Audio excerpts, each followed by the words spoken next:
रवि किशन जी, जो फिगर्स हम देख रहे हैं, 182 सीटों पर भारतीय जनता पार्टी पश्चिम बंगाल में आगे है, टीएमसी 106 पर। तो बहुत बहुत बधाई आपको।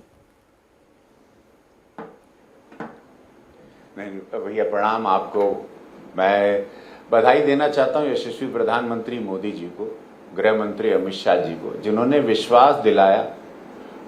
2 लाख, मैं भी था वहां प्रचार में। वो बम का भय मैंने स्वयं अपनी सभाओं में भी देखा और लोगों की आंखों में देखा। वो भय को पहले निकाल के एक विश्वास दिलवाया। वो झालमुड़ी खाना, नाव पे चलना अपनी बातों से, और वो महिलाओं का जो आक्रोश और उत्साह, रजत भैया पहली बार हमने देखा आक्रोश के साथ उत्साह था।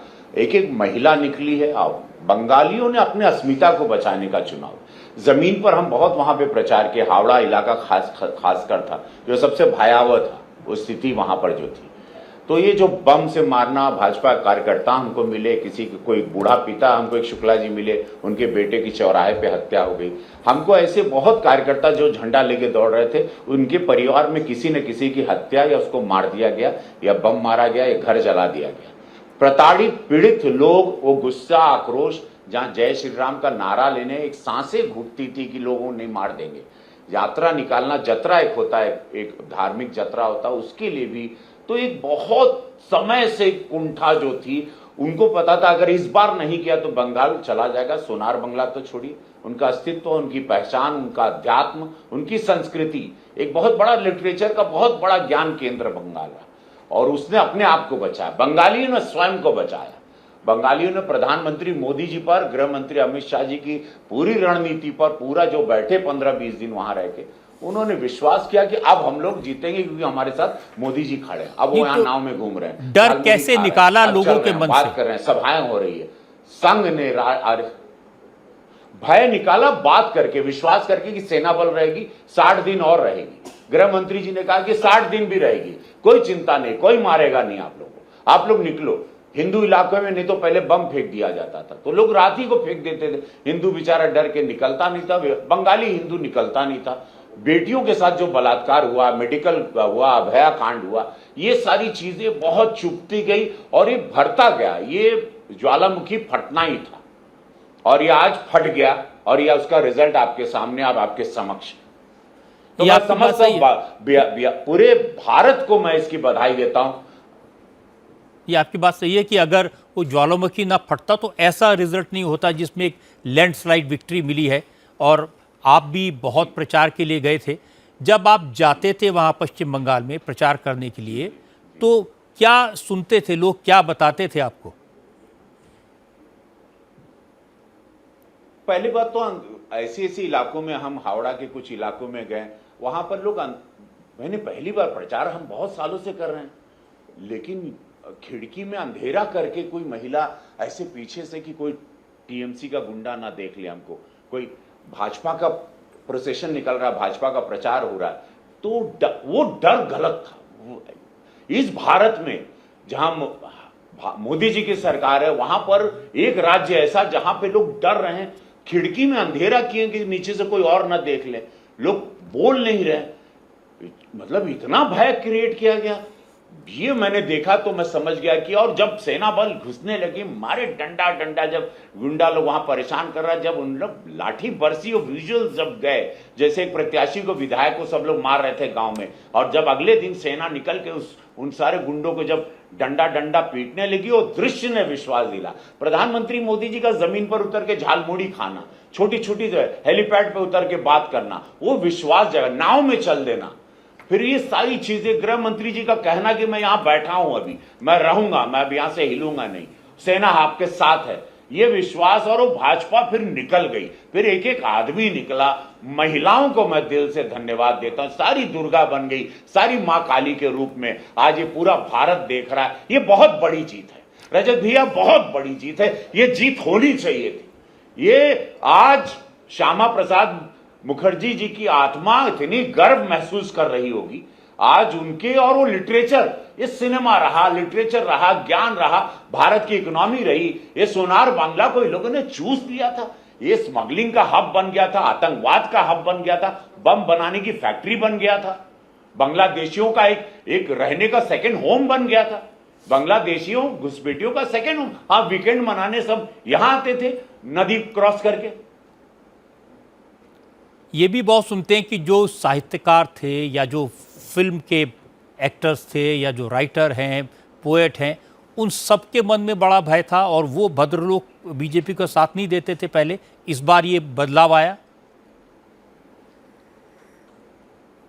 ये सिर्फ वहां फिल्म सिटी बनने नहीं दिया, वहां साहित्यकार बेचारे सब कलाकार आदमी, सीधा आदमी, तो सब डर जाए। साहित्यकार सत्यजीत रे बिरादरी से लेके श्याम बेनेगल जी से, जिनके साथ हम काम किए, और जितने लिटरेचर बोल तभी ऐसे बात करते थे, नी दादा की आवे ना होवे ऐसे आदमी देखे अपने देश में। जब ऐसे देखने लगे जो, तो समझ लीजिए बहुत खतरनाक है। अपने देश में डरे कि भाई कोई है तो नहीं, तब बतियाए। तो ये कौन सा माहौल था भाई? ये कौन सी राजनीति, डेमोक्रेसी? ये कहां से लोकतंत्र रहा? मतलब वहां आगे बहारी क्यों आया, ये बहारी क्यों है, परिवर्तन तो नहीं। अरे ये क्या आपकी बपौती है?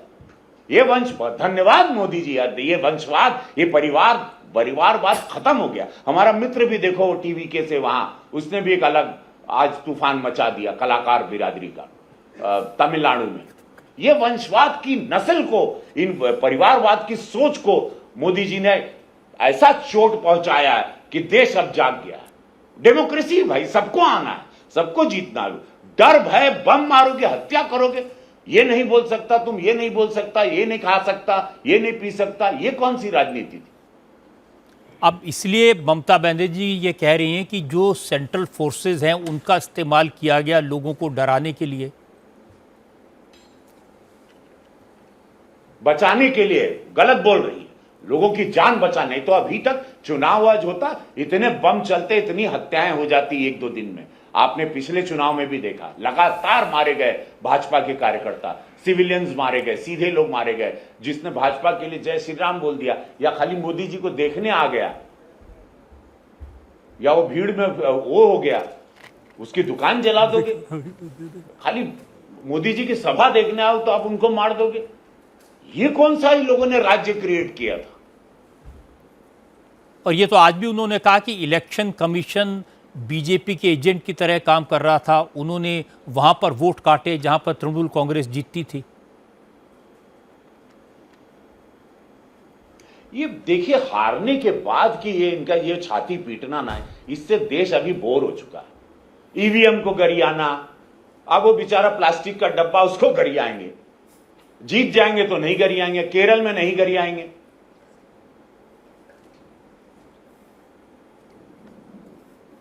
झूठ है सब। गए इनका जय हो। ये परिवारवाद, ये माफिया, ये गुंडे, ये बम बनाने वाले,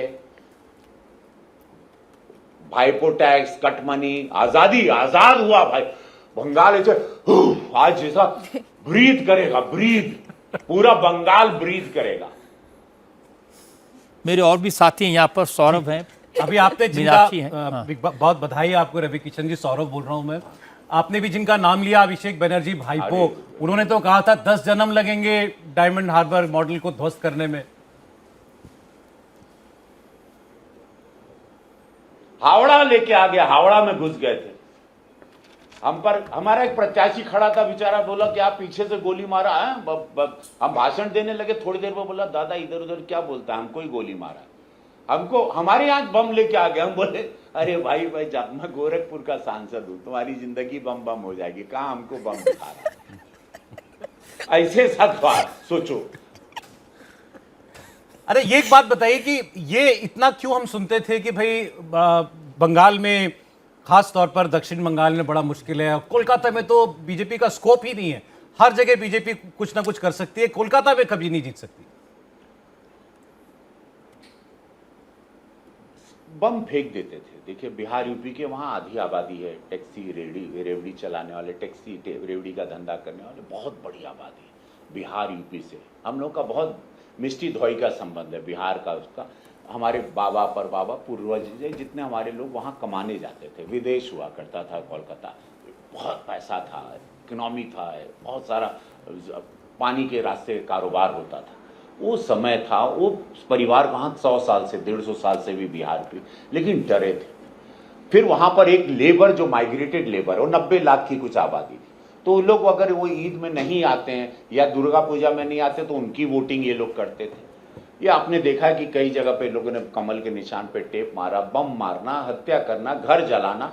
मैं कहाँ कितने इलाकों में, सब मेरे बहुत सारे फैंस हैं, मैंने बंगाली फिल्म भी की है, ये बात तो मैं कई सालों से जानता हूँ। बंगाल का पूरा, मेरी पहली भोजपुरी फिल्म की शूटिंग पहली बंगाली हीरोइन थी, हमारा पुराना संबंध है, फॉल्ता में हमने पिक्चर की। तो मुझे ये इतिहास, वहां एक डर का, भय का, मारने का, हत्या का, बम का, घर में बम बनाना, ये बहुत पुराना था। यही राजनीति थी, यही लेफ्ट करती थी, बाद में टीएमसी में ट्रांसफर हो गया।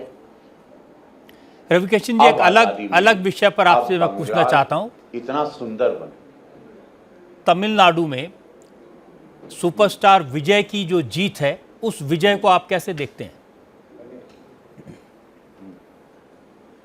देखिए, विजय जोसेफ बहुत सुंदर कलाकार, उन्होंने 70 फिल्में की।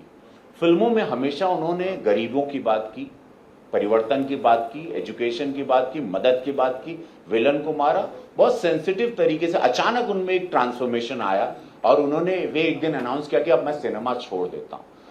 लेकिन वहां पे साउथ में, चूंकि एमजीआर थे, एमजी रामाचंद्रन, वहां साउथ में हीरो को भगवान मानते हैं, हीरो को डायरेक्ट चीफ मिनिस्टर का चेहरा देखते हैं या अपना रहमदाता करमदाता देखते हैं।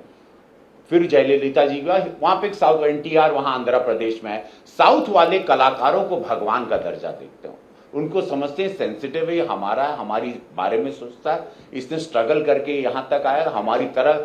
और वो महिलाओं में उनका और जेंजी क्राउड में बहुत मैसिव सा उनका होल्ड हो गया था, जिसको लोगों ने बड़ा हल्के में लिया। कुछ डीएमके के हमारे मित्र सदन में, पार्लियामेंट में मैं बात करता था, या डीएमके के मेरे मित्र पार्लियामेंट्रियन में बात करता था, तो बोला no he can't make it, he will be just, वो थोड़ा तोड़ेंगे। But somewhere down the line मुझे पता था कि एक बहुत बड़ा स्टॉर्म आ रहा है, वेर वो पता था कि वो आएंगे, और विजय वो रूप ले लिया था। विजय आग जब उन्होंने अनाउंस किया कि मैं संन्यास लेता हूं सिनेमा से और मैं सेवा करूंगा, और अपनी टीवी के का मतलब भी था कि मैं वो आवाज जो गरीबों की आवाज बने, उसके उनकी पार्टी का जो तमिल में मतलब भी है। तो he played all the cards very well, very sensitively. उनके परिवार का भी कुछ गॉसिप आया ये, लेकिन उन्होंने इस सब चीजों से बचते हुए अपने आप को निकाला, और आज टुडे इज द विनर। जिसको लोगों ने सोचा था कि अंडरडॉग है, इसको लो प्रोफाइल, अरे कलाकार है, अरे ठीक है, भीड़ खाली आ रही कलाकार देखने, वोट में कैसे तब्दील होगी, बूथ पर कैसे आएंगे, संगठन तो है नहीं, लेकिन महिला संगठन बन गई, महिला कार्यकर्ता बन गई, जेंजी क्राउड उनके बूथ के कार्यकर्ता बन गए। और एक ये बहुत नई चीज सीखने को मिली, बगैर कोई संगठन, बगैर कोई कार्यकर्ता, बगैर कोई बूथ पे काम करना, बगैर कोई प्रॉपरली ऑर्गेनाइज बैठक करना, एक खाली वेव लाना और अच्छे से बोलना, कनेक्ट करना लोगों से, वो आज आपके सामने एक रिजल्ट है, जो बहुत बड़ी सीख है इन परिवारवाद वालों को, इन वंशवाद वालों के लिए। साउथ इंडिया में फिल्म स्टार तो बहुत हैं। अब हमने रजनीकांत जैसे सुपरस्टार को देखा, वो भी राजनीति में आते आते फिर रुक गए थे। विजय में क्या फर्क है बाकी फिल्म स्टार से, बाकी सुपरस्टार से, कैसे अलग है वो? गट्स लिया, वो 150 करोड़ तक की उनकी फीस थी जब वो लास्ट कर रहे थे, 150 करोड़ रुपीस उनकी फिल्म की एक फीस थी। उन्होंने रिस्क लिया, रजनी सर बहुत बड़े, रजनी सर ये रिस्क ले लिया, जो कि फॉल बैक भी कर सकता था, जो पवन कल्याण सर के साथ भी वो आंध्रा में कि ही लॉस्ट 2 इलेक्शन, 2 जगह हारे गए, दोनों जगह वो विधानसभा हारे थे, फिर 3rd टाइम में ही made it big, now he is a deputy CM. Vijay ने रिस्क लिया, अपने करियर का रिस्क लिया, 150 करोड़ की फीस जो मिल रही थी, अपने बिग स्टारडम का रिस्क लिया, अनाउंस कर दिया मैं संन्यास ले रहा हूं, और वो लोगों ने पा लिया। फिर कैथलिक कम्युनिटी, ओबीसी समाज, पिछला समाज उनके साथ पूरा जुड़ गया, फैन बेस है, महिलाएं जुड़ गई, महिलाओं में बहुत बड़ी उनकी फॉलोइंग रही। और रिस्क लेना कि मैं आ रहा हूं, मैं लड़ रहा हूं। रजनी सर आगे कदम लेके फिर कदम पीछे ले लिए, वो थोड़ा सा बैकफायर कर गया, लोग विश्वास में कमी पाए, लेकिन इन पर पूरा विश्वास किया कि ये रहेगा और ये हमारा मददगार बनेगा, ये रेवोल्यूशन लाएगा, ये कुछ नया तमिलनाडु करेगा। ये मुझे देखकर आश्चर्य हुआ था कि उनकी सभा में स्टैम्पीड हुई, बहुत सारे लोग मारे गए, और उसके बावजूद उनकी पॉपुलैरिटी में, एक्सेप्टेंस में कोई फर्क नहीं पड़ा।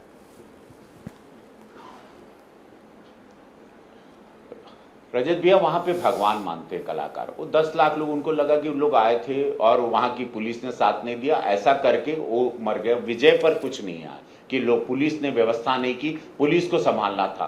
फैंस तो आएंगे लेकिन वहां की प्रशासन ने साथ नहीं दिया, ऐसी बात उनके फैंस में चली गई और he kept quiet and he was crying और वो थोड़ा सा इमोशनल हो गए, कुछ दिन घर में चले गए। तो और वहां की जनता बड़ी वहां साउथ फैन बेस बहुत भावुक होता है, रीजनल कनेक्ट में वो अलग ही है। जैसे बॉलीवुड का हिंदी सिनेमा का फैन है, वो थोड़ा फ्राइडे यहाँ वहाँ चला भी जाता, वहाँ वो फैन जाता नहीं, वो अपने हीरो को मान लेता है, फिर उसके साथ वो बूढ़ा हो जाता है, फिर अपने बच्चों में वो हीरो को ट्रांसफर करके जाता है। वो एक अलग ही पद्धति है वहां पर सिनेमा की, और सिनेमा उनका जीवन है, उनका भोजन है, उनका सुख है, दुख है। सिनेमा को बहुत ऊंचाई पर रखते हैं साउथ में। तो आपको लगता है कि एक अच्छी सरकार चला पाएंगे विजय? अभी वो समय बताएगा। देखिए, आ गए, एक बहुत बड़ी सीख दी उन्होंने सभी पार्टियों को, परिवारवाद वालों को वहां पर, लेकिन अब वो कैसे आगे स्टेप लेते हैं, बिकॉज वहां एक बहुत इट्स नॉट इतनी डगर इतनी आसान नहीं है। He has to face, because he promise lot 3,000 रुपया महीना ये दूंगा, सिलेंडर दूंगा, ये दूंगा, he promise lot of thing, 200 unit बिजली से ज्यादा मैं दूंगा। सो यू हैव टू, अभी उनको सारी वो उम्मीदों पे खरा उतरना। 6 उन्होंने बहुत इंपॉर्टेंट प्रोमिसेस किए हैं जनता को, अब उसको कैसे वो टैकल करेंगे, क्या फाइनेंशियल हिसाब किताब है, खजाने में कितना पैसा है उनके, अब वहां से अब उनकी कहानी शुरू होगी। एक प्रश्न रजत जरूर, जी जरूर। मेरा भी है रवि किशन जी से। आप बार बार जब तमिलनाडु की बात कर रहे हैं, आप महिलाओं की उस वोट पार की बात कर रहे हैं। पश्चिम बंगाल में जब भी महिलाओं की वोट पार की बात हो रही थी तो ये कहा जा रहा था कि ममता बनर्जी के साथ वो अपने आप को एसोसिएट करती हैं। लकी भंडार योजना, ऐसी बहुत सारी योजनाएं, और खासतौर पर ग्रामीण इलाकों में महिलाओं के साथ महिलाएं अपने आप को ममता बनर्जी के साथ पाती हैं। इस बार ये बड़ा डिवाइड कैसे हो गया, चाहे वो अर्बन महिला हो चाहे वो रूरल महिला हो? ये 33% का रिजर्वेशन बिल जो गिरा है ना, ये पाप का इनको प्रायश्चित फल मिला। ये जो चिल्ला के सेलिब्रेट कर रहे थे जब ये बिल गिरा 16-17 अप्रैल को, और जब सब लोग खुश हो रहे थे, इंक्लूडिंग राहुल गांधी जी से लेके सब, अभिषेक बैनर्जी टू एवरीथिंग, स्टालिन की पार्टी एंड एवरीवन, ये सारे लोग उस पूरे गैंग में थे जो उस दिन थाली, आई वाज सिटिंग आल्सो, मैं even I was sitting there and they were all was celebrating. उसी वक्त मैंने भी कहा था कि अब इनको ये महिलाओं का आक्रोश हर चुनाव में झेलना पड़ेगा। अब उसका ये एग्जाम्पल आपने, ये 33% का मैसेज प्रधानमंत्री मोदी जी का बहुत स्ट्रांग गया है महिलाओं में। कोई ये बात माने या ना माने, लेकिन ये सच। छोटी मोटे गैस सिलेंडर, महीना खर्चा, भत्ता, ये सब वो अलग है, बट रिजर्वेशन, विधायक बनने का सपना, महिलाओं के सपने के पंख को चकनाचूर कर देना, सपने नहीं दिखती, सांसद बनने का सपना, ये बहुत बड़ा मैसेज था जो ये अपोजिशन ने बड़े हल्के में लिया। ये प्रधानमंत्री जी का मैसेज है। अब इनको हर चुनाव में, अब यूपी के चुनाव में भी देखना, ये बहुत बुरी तरह इन विपक्षियों को कोई हराएगा इस भारत में, वो महिलाएं हराएंगी। ये जो चुनाव हुए हैं रवि किशन जी, पश्चिम बंगाल के चुनाव, आसाम में जीत, इसका क्या असर पड़ेगा उत्तर प्रदेश के चुनाव पर 2027 में? वन साइड विक्ट्री होगी, महादेव हरार, महादेव हारा हारा, वन साइड स्वीप होगा। मैं ये कोई घमंड नहीं, कोई ये नहीं, कोई उत्तेजना नहीं कि आज की खुशी में मैं बह गया हूं भावनाओं में, नहीं। ये पूरी सिग्नल्स हैं, ये मैं बता रहा हूं। 33% रिजर्वेशन बिल का आक्रोश, उसके उन्होंने जो पाप किया वहां पर विपक्षियों ने, अब उसका भुगतान हर महिला उनको करना पड़ेगा। आधी आबादी अब स्ट्रेट उनके हाथ से निकल गई। एक खबर लेकिन रवि जी मैं आपको दे दूं कि इधर पश्चिम बंगाल के नतीजे आ रहे हैं, उधर अखिलेश यादव ने एक घोषणा भी कर दी है। उन्होंने कहा है कि केजी से लेकर पीजी तक बेटियों को मुफ्त शिक्षा दी जाएगी।